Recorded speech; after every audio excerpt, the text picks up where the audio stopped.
Jail यानी ऐसी जगह जहां मुजरिमों को रखा जाता है। अक्सर आप ऐसी जेलों के बारे में सुनते होंगे जहां कैदियों के साथ बुरा बर्ताव होता है, उन्हें यातनाएं दी जाती हैं।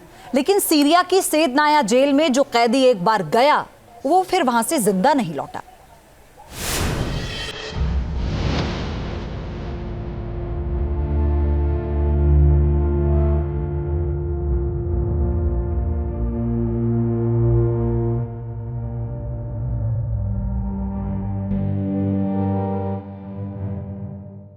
सैदनाया जेल बशर का खूनी कारागार।